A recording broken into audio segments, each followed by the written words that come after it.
Good evening and welcome. It is time once again for CU Immigration here on WRFU LP, Urbana, 104.5 FM. I will be your host for this evening. My name is Mr. Garza, and I am here to let you know that WRFU is an open forum for the Urbana-Champaign community. Yes, it is.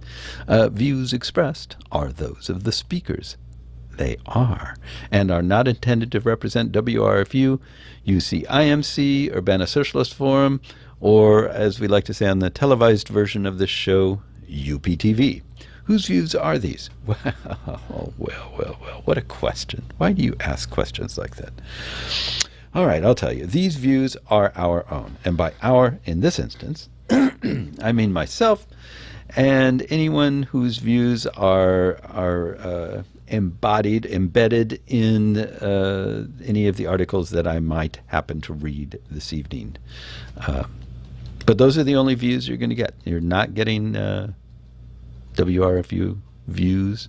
You're not getting UCIMC views. You're not getting Urbana Socialist Forum views. You're not getting UPTV views.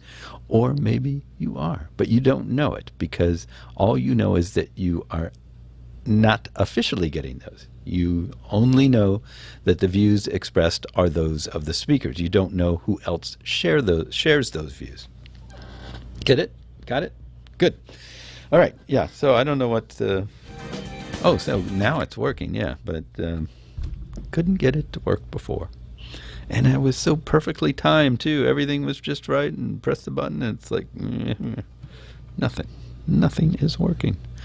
I don't understand why things don't work.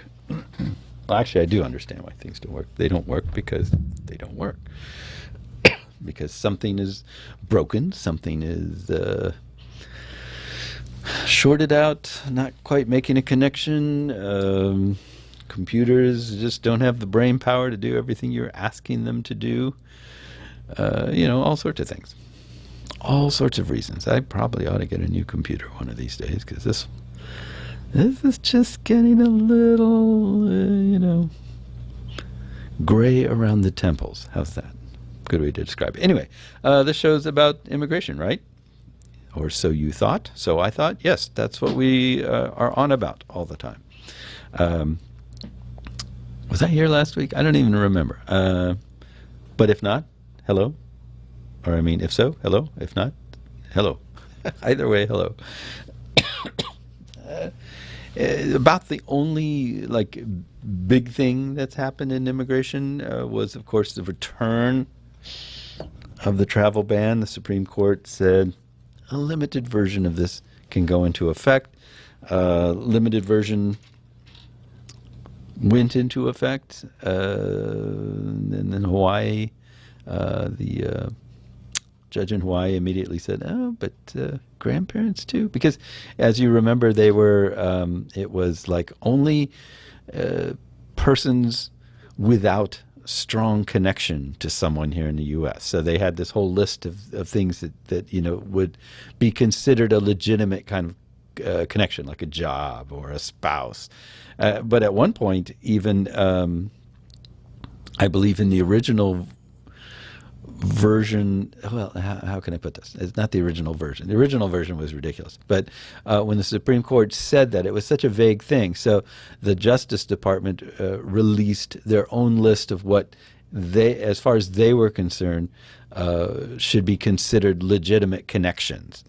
And so in their initial release, fiancés were not considered legitimate. So a husband or a wife or a mother or a father, those were like strong connection to the U.S. Yes, you can come in, but grandparents, no. And fiancés, no. And of course, they very quickly backtracked on that one because that's a little hard to pull off. Like, yes, I'm scheduled to be married to someone in the U.S., but that's not considered a legitimate or a sufficient connection to the U.S. Anyway, so they released their list of things, and then they backed off when people started howling about it, but they kept some things in place, and so Hawaii, the judge in Hawaii said, okay, well, I'm putting in another stay on this.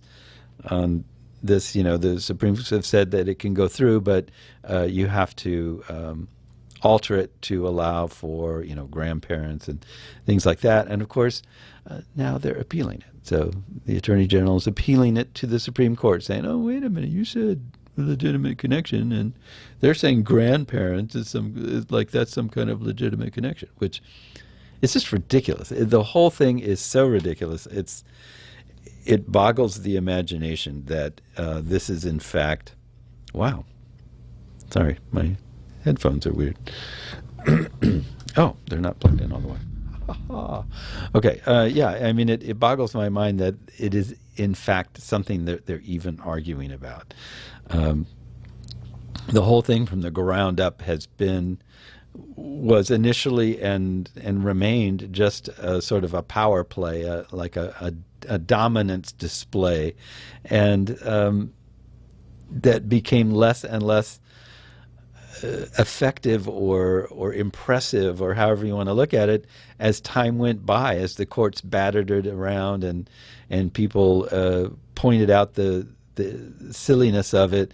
It went from being something that when it first came out was like kind of frightening, this authoritarian gesture, and it's like, wow, they're flexing their anti-immigrant muscles and all that stuff. And then, as time went by, it just started to seem like a stupid, petty, I don't know, like somebody whining or that's the best comparison I can think of to make. It's just somebody sitting there whining about something that they didn't like. The proverbial old guy sitting on his porch waving his cane going, "You kids get off my lawn." If someone did that, someone who could evoke fear, it would be frightening. "You get off my lawn," and you're like, "Oh, sorry, I got to go away. Something terrible might happen to me." But this is someone who just sort of seems angry but impotent. It's not frightening anymore. And that's kind of how the thing ended up. And I think had they been smart, once it had all those stays on it and it was, pushed off into the distance for so long, it stopped having any real power to evoke fear anymore, and they should have just left it, and it would have just been something good for them to complain about, like, "Look, we tried to do something good for the country, and those activist judges wouldn't let us do it, so you see that you need to elect more people that agree with us rather than them." They could have used it in some way where it would have maybe seemed like a legitimate thing, but by continuing to pursue it, it just looks small and petty and childish. And I don't know, the fact that they're going to whine about, "Oh, but grandparents are not considered to be, sufficient connection to the U.S. to allow people in," that's just ridiculous. And if the Supremes treat that with any respect, it just will be embarrassing. So anyway, that's enough of a rant about that. But that's really kind of the only thing that has happened recently. But there are gosh, there's more. There are things kind of bubbling under the surface that are worth looking at here.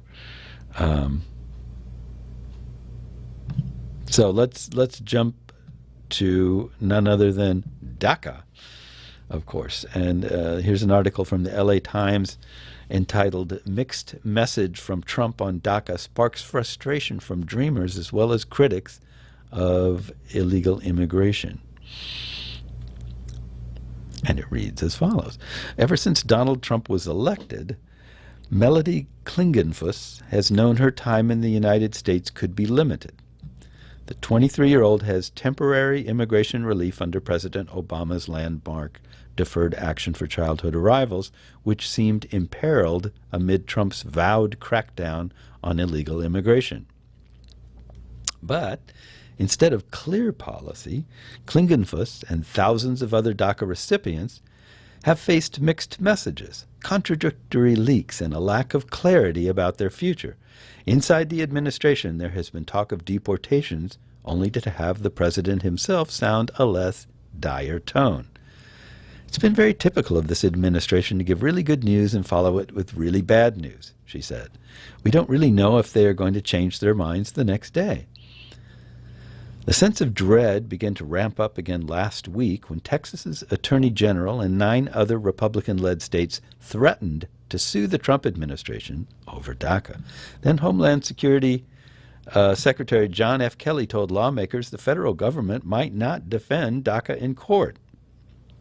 If the threatened lawsuit goes forward and is successful, Klingenfuss and more than 750,000 other beneficiaries, known as Dreamers, would be at risk. All were brought to the country at young ages and don't have legal status.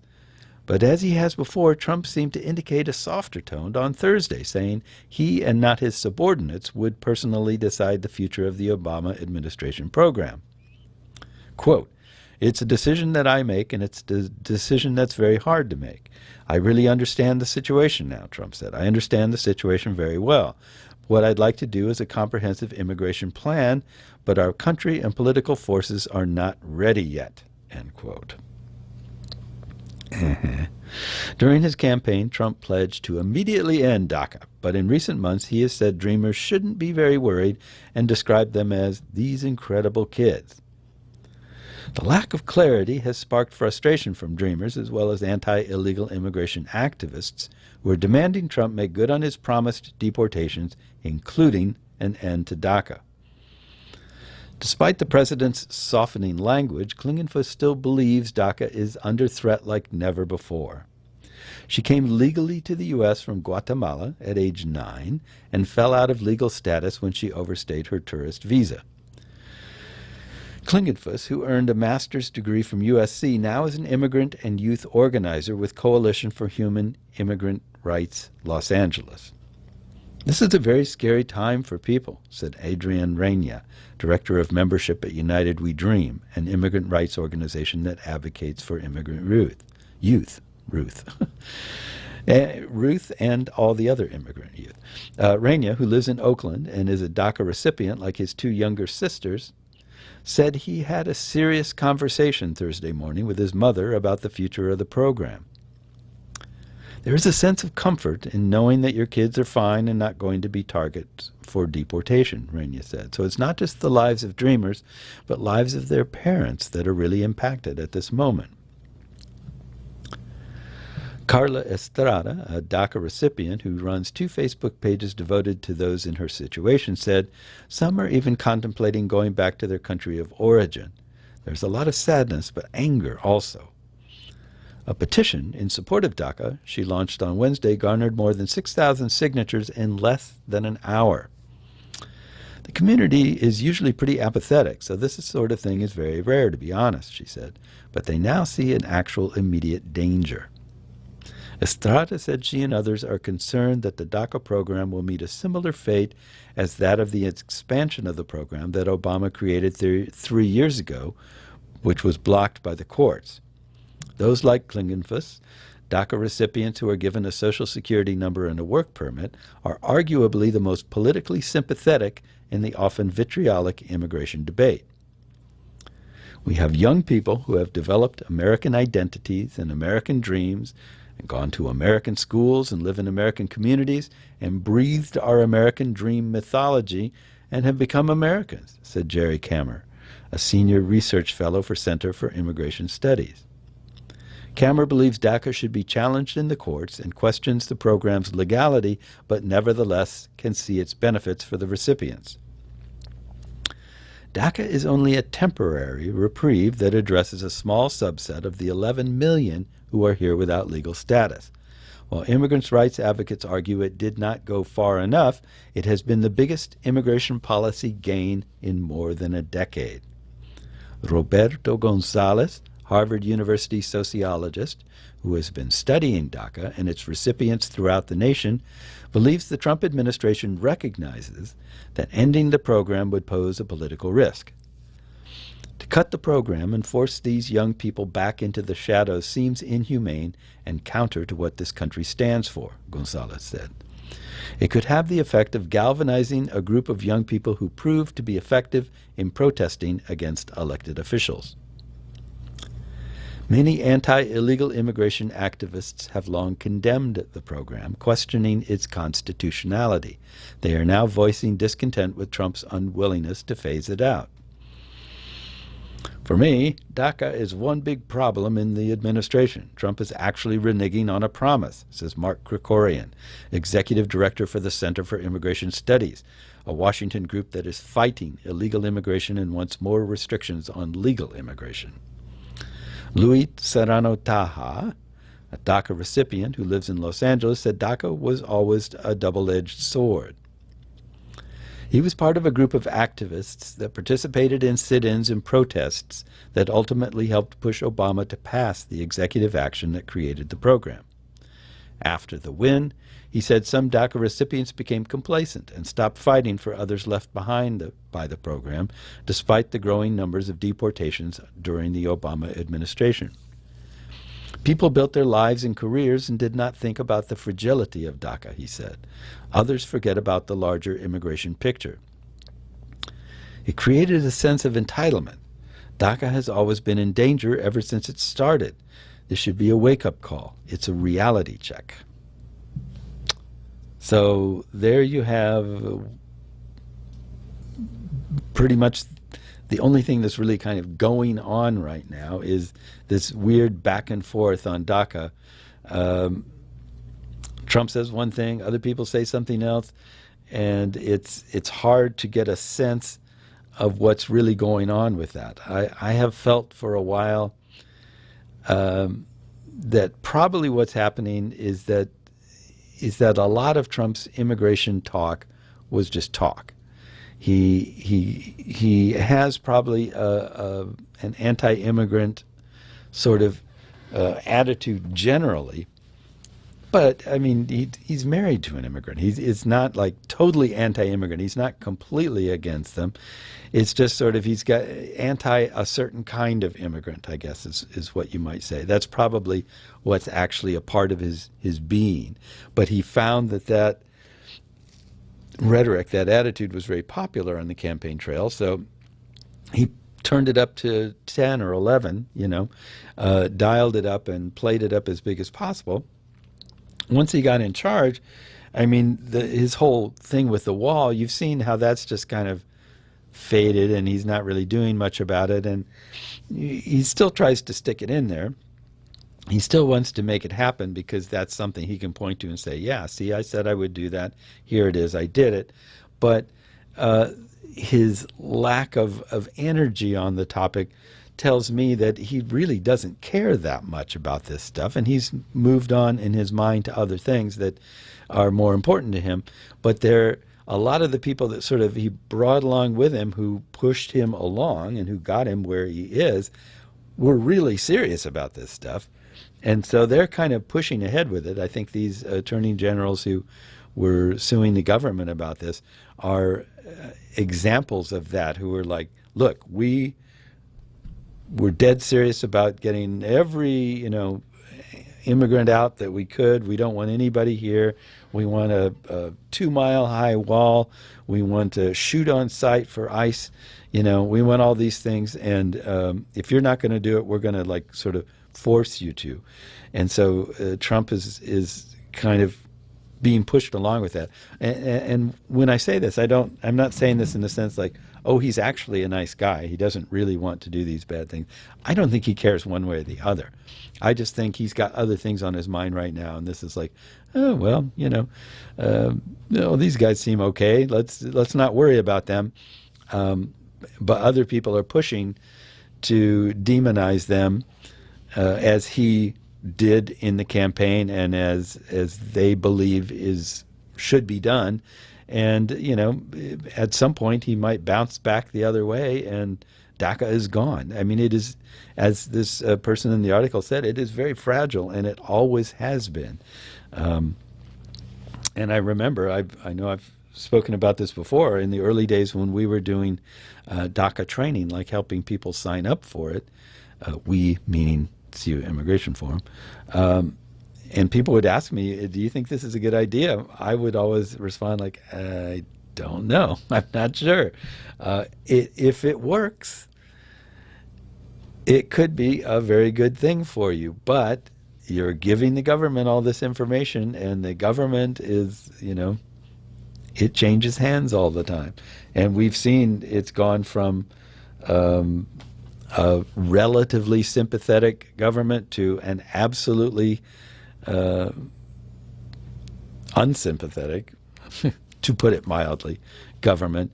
And now those guys are the ones that have all your personal information, and then your family members, and they know where you live, they know where everybody lives, they know everything about it. So was it a good idea? Well, for a while it was, but is it still a good idea? I don't know.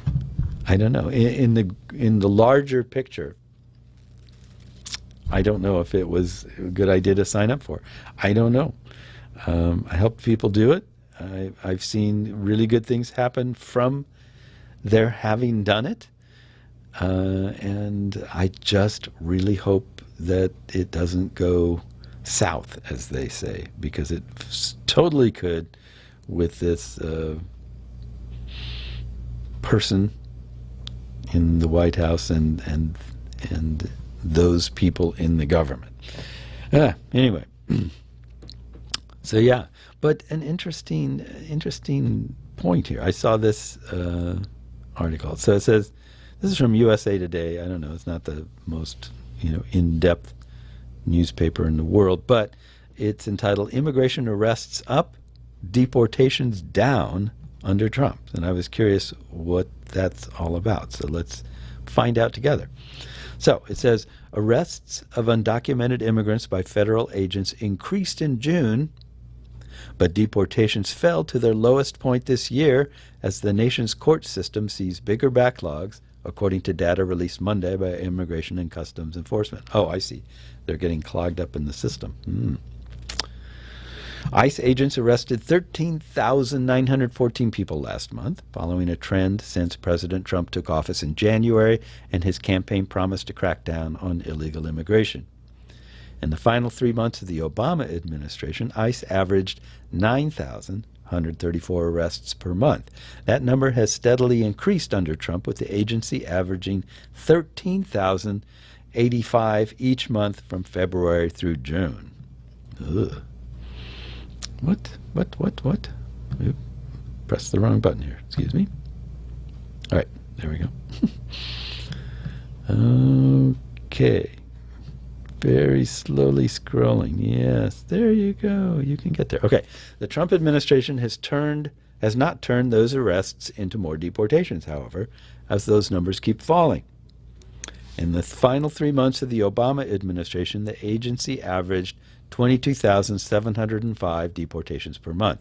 That number has consistently fallen under Trump, with the agency averaging 16,895 from February through June, reaching its lowest point in June.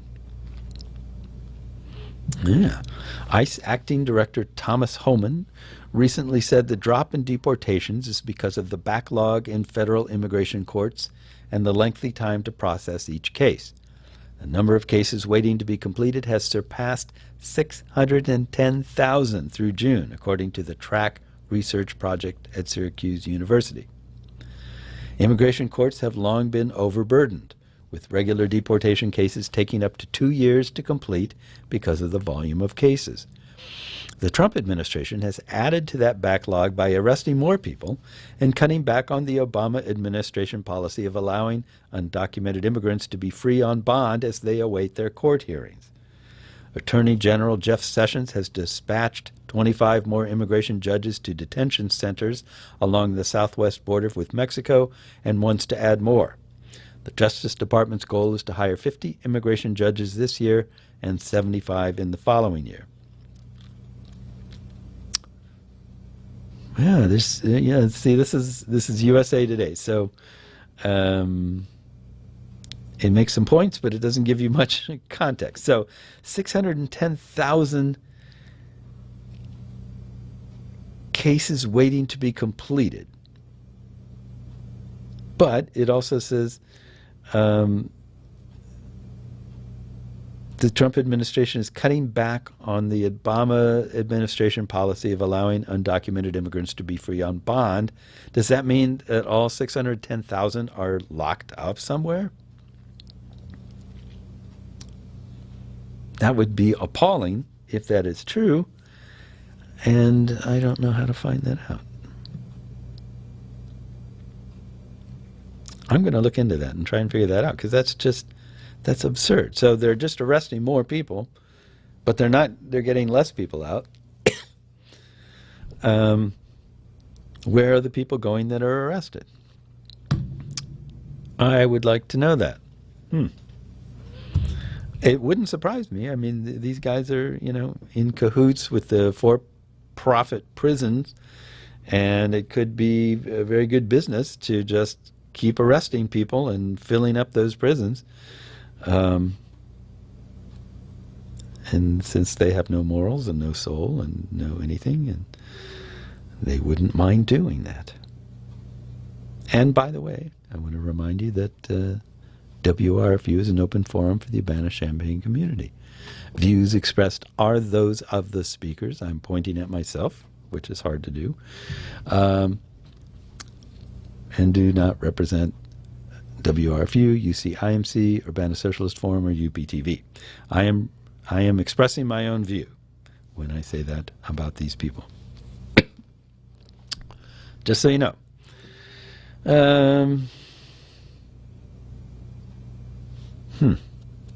Yeah, that's disturbing. So they're arresting more people and they're deporting less people, or they're managing to deport less people.